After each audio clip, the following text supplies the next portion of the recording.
നമസ്കാരം. ഒരുപാട് പേര് നമ്മോട് ദുബായിലോട്ട് എന്തെങ്കിലും വേക്കൻസി ഉണ്ടെന്ന് ചോദിച്ചിട്ട് കോൺടാക്റ്റ് ചെയ്യാറുണ്ട്. ഇതിൽ കൂടുതലും അവിടെ നിന്നുള്ള ആളുകളെ നമ്മളെ കോൺടാക്റ്റ് ചെയ്യാറ്. വിസിറ്റിങ്ങിന് പോയിട്ടുണ്ടെങ്കിൽ ഇവിടെ എന്തെങ്കിലും നമുക്ക് പറ്റുന്ന രീതിയിൽ ഏതെങ്കിലും ജോബിലോട്ട് മാറാൻ പറ്റുന്ന ചാൻസ് ഉണ്ടെന്ന് ചോദിച്ചിട്ട് ഒരുപാട് പേര് കോൺടാക്റ്റ് ചെയ്യാറുണ്ട്.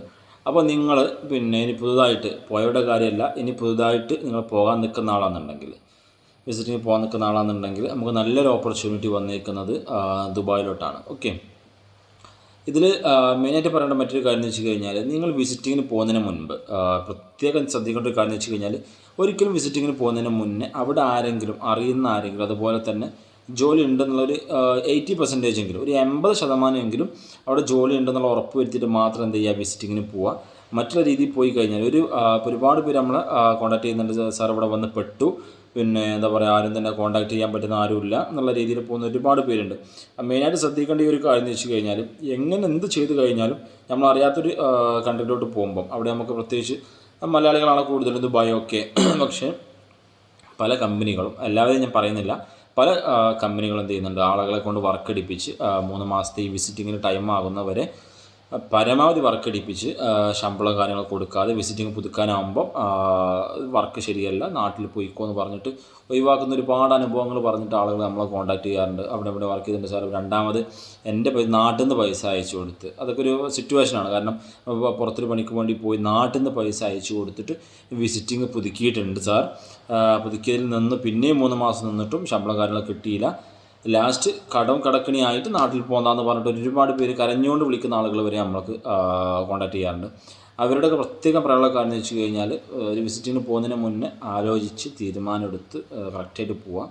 കാരണം നമ്മൾ ഇപ്പോൾ വിസിറ്റിങ്ങിന് അധികം പൈസ ഒന്നും കൊടുക്കണ്ട, പക്ഷേ അങ്ങനെയല്ല, അവിടെ എത്തിക്കഴിഞ്ഞുള്ള കാര്യങ്ങൾ എന്ന് പറഞ്ഞാൽ വളരെ ബുദ്ധിമുട്ടായിരിക്കും. ഓക്കെ, അപ്പോൾ നമുക്ക് വേക്കൻസി വന്നിരിക്കുന്നത് പറഞ്ഞാൽ, ജസ്റ്റ് നിങ്ങൾ വിസിറ്റിങ്ങിന് പോകുന്നൊരു എമൗണ്ട് ഉണ്ടെങ്കിൽ നിങ്ങൾക്ക് എന്ത് ചെയ്യാം, ഒരു വർക്കിംഗ് വിസയ്ക്ക് പോവാം.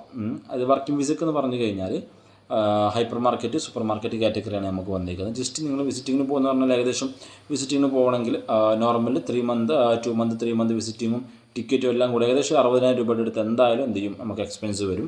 പിന്നെ അവിടുത്തെ സ്റ്റേയുടെ കാര്യങ്ങളൊക്കെ നോക്കുകയെന്നുണ്ടെങ്കിൽ വീണ്ടും എക്സ്പെൻസാണ്. ഓക്കെ, പക്ഷേ നമുക്ക് വരുന്ന വേക്കൻസികൾ എന്ന് പറഞ്ഞു കഴിഞ്ഞാൽ, ജസ്റ്റ് ഒരു 15 രൂപ ഉണ്ടെങ്കിൽ എന്ത് ചെയ്യാൻ പറ്റും, നിങ്ങൾക്ക് വിസ, വർക്കിംഗ് വിസയാണ് തരുന്നത്. പ്ലസ് നിങ്ങൾ ടിക്കറ്റ് എടുത്താൽ മതി. അപ്രോക്സിമേറ്റ് 35,000-40,000 ഉള്ള 40,000 രൂപയുടെ ഉള്ള എന്ത് ചെയ്യാൻ പറ്റും, നിങ്ങൾക്ക് പോകാൻ പറ്റും. അത് വർക്കിംഗ് വിസക്ക്. ഓക്കെ, ഇതിൽ മറ്റു സംഭവം എന്ന് വെച്ച് കഴിഞ്ഞാൽ, ബേസിക് സാലറി നമുക്ക് ഉണ്ടാവുക 1200 ആയിരിക്കും ബേസിക് സാലറി ഉണ്ടാവുക. ഹൈപ്പർ മാർക്കറ്റിൽ ഏത് കാറ്റഗറി ആണെങ്കിലും സ്റ്റാർട്ടിംഗ് സാലറി 1200 ആണ്. അതിലേറെ കൂടുതൽ സാലറി ആരെങ്കിലും പറയുന്നുണ്ടെന്നുണ്ടെങ്കിൽ എന്ത് ചെയ്യണ്ട, ആ ഒരു സാലറി കിട്ടുമെന്ന് ഒരിക്കലും പ്രതീക്ഷിക്കേണ്ട.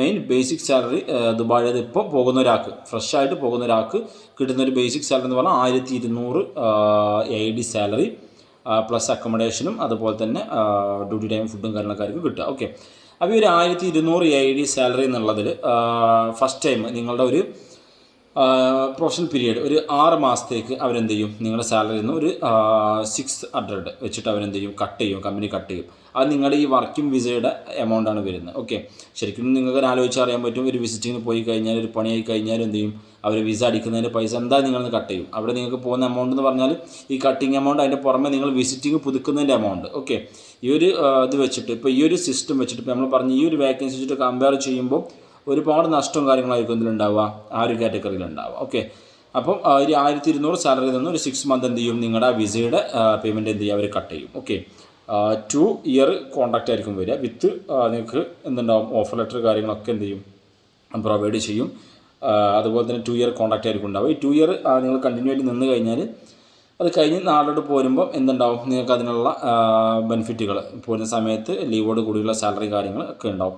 പിന്നീട് പ്രത്യേകിച്ച് ഫ്രഷേഴ്സിനോട് പ്രത്യേകിച്ച് പറയാനുള്ള കാര്യം, 1200 സാലറിയല്ലേ ഉള്ളൂ സാർ, ഇതിലെന്താവാൻ കാരണം, ഒരു ബേസിക് ആയിട്ടുള്ള നമ്മൾ വിടുന്നത് 21 വയസ്സ് മുതൽ 35 വയസ്സ് വരെയുള്ള ആളുകളെ നമ്മൾ വിടുന്നത്. ഓക്കെ, അപ്പോൾ ഈ ഒരു ഏജ് സ്റ്റാർട്ടിങ്ങിൽ നിങ്ങൾക്ക് ഒരിക്കലും എന്ത് ചെയ്യില്ല, 2000 റിയാൽ സാലറി ഒന്നും ബേസിക് കിട്ടത്തില്ല. ഏതൊരു കാറ്റഗറിയിൽ ഏതൊരാളിപ്പം ഒരു 10,000 ദിർഹം സാലറി വാങ്ങുന്നവരുണ്ടെങ്കിലും അവരുടെ ഹിസ്റ്ററി നിങ്ങൾ ജസ്റ്റ് ഒന്ന് ചോദിച്ചാൽ മതി. ആരാണെങ്കിൽ പോലും എന്ത് ചെയ്യും, ഫസ്റ്റ് സ്റ്റാർട്ടിങ്ങിൽ കുറഞ്ഞ സാലറി ഉണ്ടാകത്തുള്ളൂ. ഓക്കെ, അപ്പോൾ നിങ്ങൾ 2 ഇയർ ഒക്കെ നിന്ന് കഴിഞ്ഞ് എക്സ്പീരിയൻസ്ഡ് ആയി, നിങ്ങൾ ഈ 1200 2 ഇയർ നിന്ന് കഴിഞ്ഞാൽ പിന്നെ നിങ്ങൾ പോകുമ്പം എന്തായാലും സാലറി നിങ്ങൾക്ക് എന്ത് ചെയ്യും, സാലറി ഇൻക്രിമെൻറ്റ് കാര്യങ്ങളുണ്ടാവും. അപ്പോൾ അതിന് മാക്സിമം നിങ്ങൾ നിൽക്കുന്ന ഇപ്പോൾ ഈ സൂപ്പർ മാർക്കറ്റ് ഹൈപ്പർ മാർക്കറ്റിലാണെങ്കിൽ ഒരുപാട് കാൻഡിഡേറ്റ് നമ്മുടെ ഒന്ന് പറയേണ്ടത് സാർ ഞാനിവിടെ 5 വർഷം നിന്നിട്ടുണ്ട്, ഇവിടെ 4 വർഷം നിന്നിട്ടുണ്ട്, പക്ഷേ എൻ്റെ കയ്യിൽ തെളിവൊന്നുമില്ല. ഓക്കെ, തെളിവില്ല എന്നുള്ളത് അർത്ഥം നിങ്ങൾ വർക്ക് ചെയ്തണോ ഇല്ല എന്നുള്ള ജസ്റ്റ് CV എഴുതി കഴിഞ്ഞാൽ നമുക്ക് ഒരിക്കലും എന്ത് ചെയ്യാൻ പറ്റത്തില്ല, അതൊരു തെളിവായിട്ട് നമുക്ക് സ്വീകരിക്കാൻ പറ്റത്തില്ല.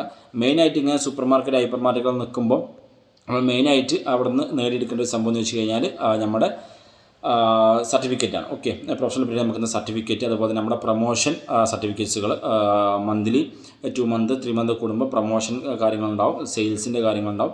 അപ്പോൾ അതിലൊക്കെ എന്ത് ചെയ്യുക, മാക്സിമം സർട്ടിഫിക്കറ്റ് കാര്യങ്ങൾ, അതുപോലെ തന്നെ നമ്മൾ വർക്കിംഗ് ടൈമിൽ നിൽക്കുന്ന ഫോട്ടോസ് കാര്യങ്ങളൊക്കെയാണ് നമുക്ക് എന്ത് ചെയ്യുക, ഭാവിയിലോട്ട് നിങ്ങളൊരു വേക്കൻസി നോക്കുമ്പോൾ നമുക്ക് ഈ 1200 റിയാലിൻ്റെ മുകളിലോട്ട് കിടക്കണം എന്നുണ്ടെങ്കിൽ അർജൻറ്റായിട്ട് വേണ്ടത്. ഓക്കെ, അപ്പോൾ നമുക്ക് വരുന്ന കാറ്റഗറികൾ എന്ന് പറഞ്ഞു കഴിഞ്ഞാൽ ഇപ്പം 19-ാം തീയതി നമുക്ക് ഇൻ്റർവ്യൂ നടക്കുന്നുണ്ട് കാലിക്കറ്റ് വെച്ചിട്ട്. നമുക്ക് സെയിൽസ്മാൻ്റെ കാറ്റഗറി വരുന്നുണ്ട്. ഈ സെയിൽസ്മാൻ്റെ കാറ്റഗറിയിൽ പറഞ്ഞ പോലെ ഫ്രഷേഴ്സിന് 21 വയസ്സ് മുതൽ, ഇപ്പോൾ 20 വയസ്സാണെങ്കിൽ നമുക്ക് എന്ത് ചെയ്യാം, അപ്ലൈ ചെയ്യാം. 20 വയസ്സ് മുതൽ ഏകദേശം 35 വയസ്സിലുള്ളവർക്ക് എന്ത് ചെയ്യാം, ഈ ഒരു സെയിൽസ്മാൻ്റെ കാറ്റഗറി അറ്റൻഡ് ചെയ്യാം. അതുപോലെ തന്നെ മറ്റൊന്ന് പറഞ്ഞാൽ ക്യാഷറാണ്. ഓക്കെ, ക്യാഷർ നമുക്ക് ഏകദേശം ഒരു 10-15 ക്യാഷറിൻ്റെ ഓപ്പർച്യൂണിറ്റി നമുക്ക് എന്ത് ചെയ്യുന്നുണ്ട്, ഈ 19 നടക്കുന്ന ഇൻ്റർവ്യൂവിൽ വരുന്നുണ്ട്. ക്യാഷർ ആകുമ്പോൾ കുറച്ച് സാലറി കൂടും. ജസ്റ്റ് നിങ്ങൾ ഏതെങ്കിലും ഒരു ബേസിക് എക്സ്പീരിയൻസ് എവിടെയെങ്കിലും സൂപ്പർ മാർക്കറ്റിലോ ഹൈപ്പർ മാർക്കറ്റിലോ അല്ലെങ്കിൽ വേറെ എനി കാറ്റഗറിയിൽ ക്യാഷർ ഫീൽഡിൽ നിന്നുള്ള എക്സ്പീരിയൻസ് ഉണ്ടെന്നുണ്ടെങ്കിൽ ഏകദേശം 1400 ആയിരിക്കും നിങ്ങളുടെ സ്റ്റാർട്ടിങ് സാലറി. ഓക്കെ, 1300 to 1400 ആയിരിക്കും ബേസിക് സാലറി വരിക. പ്ലസ് ഫുഡ് ആൻഡ് അക്കോമഡേഷൻ പറഞ്ഞ പോലെ തന്നെ. അതുപോലെ നമുക്ക് വേണ്ടത് ബുച്ചർ, അതുപോലെ തന്നെ fish cutter. Okay, butcher fish cutter കാറ്റഗറികളിൽ നിന്ന് എക്സ്പീരിയൻസ് ഉള്ള ഗൾഫ് എക്സ്പീരിയൻസ് ആണെങ്കിൽ നല്ല സാലറി ഉണ്ടാവും. ഏകദേശം 2007 അടുത്ത് ഏകദേശം നാട്ടിൽ 10,000 രൂപയുടെ മുകളിൽ എന്തുണ്ടാവും മന്ത്ലി സാലറി കാര്യങ്ങളുണ്ടാവും. ബുച്ചറായിട്ടും അതുപോലെ തന്നെ ഫിഷ് കട്ടറായിട്ടും വർക്ക് ചെയ്ത എക്സ്പീരിയൻസ് ഉള്ള ആളുകളാണെങ്കിൽ. ഓക്കെ, അപ്പോൾ അതിനെ ബ്രാഞ്ച് മാനേജർ ചോദിക്കുന്നത് GCC എക്സ്പീരിയൻസ് ആണ് ചോദിക്കുന്നത്. ഏതെങ്കിലും GCC കൺട്രിയിൽ GCC ഏതെങ്കിലും അറബി രാജ്യങ്ങളിൽ 2 വർഷം 3 വർഷമൊക്കെ ഒരു ബ്രാഞ്ച് മാനേജറായിട്ട് വർക്ക് ചെയ്ത എക്സ്പീരിയൻസ് ഉള്ള ആളുകളാണെന്നുണ്ടെങ്കിൽ സാലറി നെഗോഷ്യബിൾ ആണ്, ഇൻ്റർവ്യൂ സമയത്ത് നിങ്ങൾക്ക് കിട്ടും.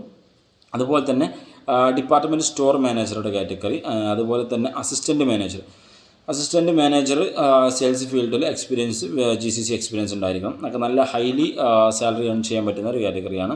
അതുപോലെ തന്നെ സൂപ്പർവൈസറും നമുക്ക് എന്ത് ചെയ്യണം, GCC എക്സ്പീരിയൻസ് വേണം. അപ്പോൾ ഇതിൽ ഫ്രഷറായിട്ടുള്ള നിങ്ങൾ ഇനിയിപ്പം നിങ്ങൾക്ക് തന്നെ നോക്കിയാൽ അറിയാൻ പറ്റും, ഈ ഒരു മാനേജർ സൂപ്പർവൈസർ കാറ്റഗറികൾ അറ്റൻഡ് ചെയ്യാൻ പോകുന്ന ആളുകൾ ബിഫോർ അവരുടെ ഭാവിയിൽ സെയിൽസിൽ കയറിയവരാണ്, ക്യാഷറിൽ കയറിയവരാണ്. ഓക്കെ, ഈ ഒരു കാറ്റഗറിയിൽ നിന്ന് സ്റ്റാർട്ട് ചെയ്തതിൽ നമുക്ക് എന്ത് ചെയ്യുള്ളൂ, പോകെ ഏകദേശം 5 വർഷം 10 വർഷം കഴിയുമ്പോൾ ഇവരെത്തിയിരിക്കുന്ന ഈ ടാർഗറ്റിൽ നമുക്ക് എത്താൻ പറ്റത്തുള്ളൂ. അപ്പോൾ ഞാൻ ആദ്യം പറഞ്ഞ പോലെ തന്നെ ഒരിക്കലും നിങ്ങൾ ഫസ്റ്റ് തന്നെ വീട്ടുകാർ പറയുന്നുണ്ട്, നാട്ടുകാർ പറയുന്നുണ്ട്, ഈ സാലറിയിൽ പോയിട്ട് കാര്യമില്ല, ഈ സാലറി നിനക്കൊന്നും ആകത്തില്ല, നിങ്ങളുടെ ഭാവി നിങ്ങളുടെ കയ്യിലാണ്. നിങ്ങൾ സ്റ്റാർട്ടിങ് സാലറി ഒരിക്കലും 2000 റിയാലൊന്നും AID ഒന്നും പ്രതീക്ഷിച്ച് എന്ത് ചെയ്യേണ്ട, വെയിറ്റ് ചെയ്യേണ്ട, കാരണം കിട്ടത്തില്ല. വെയിറ്റ് ചെയ്ത സമയം പോകത്തുള്ളൂ. സ്റ്റാർട്ടിങ് സാലറി നിങ്ങൾ വെയിറ്റ് ചെയ്യുന്ന സമയം ഉണ്ടെങ്കിൽ നിങ്ങൾക്ക് എന്ത് ചെയ്യാം, ആ സമയത്ത് നിങ്ങൾക്ക് എക്സ്പീരിയൻസ് ആക്കിയെടുക്കാം. ഓക്കെ, ഫ്രഷർ എന്ന് പറയുന്നതുകൊണ്ട് ഉദ്ദേശിക്കുന്നത് ഇന്ത്യൻ എക്സ്പീരിയൻസ് ആണ് ഫ്രഷർ എന്ന് പറയുന്നത്. അല്ലാതെ ഒരു പണിക്കും പോവാതെ എനിക്ക് 22 വയസ്സായിട്ടുണ്ട്, ഞാനിപ്പം +2 കഴിഞ്ഞ് അല്ലെങ്കിൽ ഞാൻ ഡിപ്ലോമ കഴിഞ്ഞിരിക്കുക എന്നുള്ളവരല്ല ഫ്രഷർ എന്ന് പറഞ്ഞാൽ ഇന്ത്യൻ എക്സ്പീരിയൻസ് ആണ് ഉദ്ദേശിക്കുന്നത്. ഇന്ത്യയിൽ നമ്മുടെ ഇന്ത്യയിൽ ഏത് സ്ഥലത്തും എന്ത് വർക്ക് ചെയ്ത സൂപ്പർ മാർക്കറ്റിലോ ഹൈപ്പർ മാർക്കറ്റിലോ കാറ്റഗറികളിൽ വർക്ക് ചെയ്ത ആളുകൾ എന്നുള്ളതാണ് ഫ്രഷർ എന്നുള്ളതാണ് ഉദ്ദേശിക്കുന്നത്. ഓക്കെ, അപ്പോൾ ഇതൊരു ഗോൾഡൻ ഓപ്പർച്യൂണിറ്റിയാണ്. ഇനി വിസിറ്റിങ്ങിന് പോകാൻ നിൽക്കുന്നവരും വിസിറ്റിങ്ങിന് വന്ന് ഇനി പുതുക്കി രണ്ടാമത് പോകാൻ നിൽക്കുന്നവർക്കൊക്കെ ഒരു ബെറ്റർ ഓപ്പർച്യൂണിറ്റിയാണ്. ഇപ്പോൾ ഞാൻ പറഞ്ഞിട്ടുള്ള ഈ 19-ാം തീയതി നമുക്ക് കാലിക്കറ്റ് വെച്ച് നടക്കുന്ന ഇൻ്റർവ്യൂ. താല്പര്യമുള്ളവർ നമ്മുടെ നിങ്ങളുടെ ബയോഡാറ്റ അതുപോലെ തന്നെ പാസ്പോർട്ടിൻ്റെ ഫ്രണ്ടും ബാക്കും നമ്മൾ കമൻറ്റ് ബോക്സിൽ ലൊക്കേഷനും കാര്യങ്ങളും അതുപോലെ തന്നെ നമ്മുടെ നമ്പറും കാര്യങ്ങളൊക്കെ പിൻ ചെയ്ത് വെക്കുന്നുണ്ട്. ഡോക്യുമെൻറ്റ് കാര്യങ്ങൾ അയച്ചോളൂ. വേറൊരു തരത്തിലുള്ള ഇടൻ ചാർജോ വേറെ ഇൻ്റർവ്യൂ അറ്റൻഡ് ചെയ്യുന്നതിനുള്ള വേറെ ചാർജോ കാര്യങ്ങളോ ഒന്നുമില്ല. ബൾക്കായിട്ടുള്ള വേക്കൻസി നമുക്ക് സെയിൽസ്മാനൊക്കെ വന്നത് ഏകദേശം 100ഓളം സെയിൽസ്മാൻ്റെ കാറ്റഗറി വേക്കൻസി നമുക്കുണ്ട്. അപ്പോൾ താല്പര്യമുള്ള direct face to face client interview ആണ്. സെയിം ഡേ തന്നെ നിങ്ങൾ സെലക്ഷൻ ആണോ ഇല്ല എന്നുള്ളതൊക്കെ നിങ്ങൾക്ക് അറിയാനും പറ്റും. പാസ്പോർട്ട് കൊടുത്തിട്ട് ഒരുപാട് പേര് പറയുന്ന മറ്റൊരു കംപ്ലയിൻ്റ് ആണ്, പാസ്പോർട്ട് നമ്മൾ പല സ്ഥലങ്ങളും പല ഓഫീസുകളും ഹോൾഡ് ചെയ്യും, 1 മാസം 2 മാസം കഴിഞ്ഞിട്ട് സെലക്ഷൻ ആയിട്ടില്ല എന്ന് പറയും. ബട്ട് അങ്ങനെയല്ല, ഇത് ഫേസ് ടു ഫേസ് ഇൻ്റർവ്യൂ ആണ്. സ്പോട്ടിൽ തന്നെ നിങ്ങൾ സെലക്ഷൻ ആവില്ല എന്നുള്ളത് നിങ്ങൾക്ക് അവിടെ നിന്ന് തന്നെ അറിയാൻ പറ്റും. അപ്പോൾ താല്പര്യമുള്ള ആളുകളുണ്ടെന്നുണ്ടെങ്കിൽ ഡോക്യുമെൻറ്റ് കാര്യങ്ങൾ പെട്ടെന്ന് അയച്ചോളും. ഇൻ്റർവ്യൂ ലൊക്കേഷൻസും അതുപോലെ തന്നെ സമയവും കാര്യങ്ങളും എന്തെല്ലാം ഡോക്യുമെൻറ്റ് കാര്യങ്ങൾ കൊണ്ടുവരണം എന്നുള്ളത് കറക്റ്റായിട്ട് നിങ്ങൾക്ക് വാട്സപ്പിൽ അപ്ഡേഷൻ തരും. പ്രത്യേകം ശ്രദ്ധിക്കുക, താല്പര്യമുണ്ടെങ്കിൽ മാത്രം കോൺടാക്റ്റ് ചെയ്യുക. കാരണം നിങ്ങളൊരാൾ ടൈം പാസിന് വേണ്ടി മെസ്സേജ് ചെയ്ത് കഴിഞ്ഞാൽ അവിടെ മിസ്സായി പോകുന്നത്, പോരാൻ ഉദ്ദേശിക്കുന്ന എന്തെങ്കിലും പാവപ്പെട്ട ആൾക്കാർക്കും ആ ഒരു വേക്കൻസി അവിടെ നഷ്ടപ്പെടുക. അപ്പോൾ നിങ്ങൾ കാരണം ഒരാൾക്ക് എന്ത് ചെയ്യരുത്, ഒരു വേക്കൻസി കാര്യങ്ങൾ നഷ്ടപ്പെടുക അല്ലെങ്കിൽ ഇൻ്റർവ്യൂ കാര്യങ്ങൾ നഷ്ടപ്പെടുക ചെയ്യരുത്. അത് ആലോചിച്ച് വീട്ടിലൊക്കെ ചോദിച്ചിട്ട് താല്പര്യമുണ്ടെങ്കിൽ ഇൻ്റർവ്യൂ അറ്റൻഡ് ചെയ്ത് പാസ്സായിട്ട് വീട്ടുകാർ പറഞ്ഞ് പോകണ്ട, നാട്ടുകാർ പറഞ്ഞ് പോകണ്ടെന്ന് പറഞ്ഞു കഴിഞ്ഞാൽ നമുക്കൊന്നും ചെയ്യാൻ കഴിയത്തില്ല. കാരണം എന്ന് വെച്ച് കഴിഞ്ഞാൽ എത്രയോ ആളുകൾ ചിലപ്പം 200-300 ആളുകൾ ഇൻ്റർവ്യൂവിന് വരുമ്പോൾ അതിൽ 50 ആളോ 60 ആൾക്കാർക്കും സെലക്ഷൻ വരിക. അവർക്ക് ബെറ്ററായിട്ട് പറ്റിയ ആളുകൾ. ഈ പറ്റിയ ആളുകൾ പിന്നെ താല്പര്യമില്ല എന്ന് പറഞ്ഞ് കഴിയുമ്പോൾ നമുക്ക് എന്താണ് ഇത് ടോട്ടലി പ്രോബ്ലംസ് ആയിട്ട് വരും.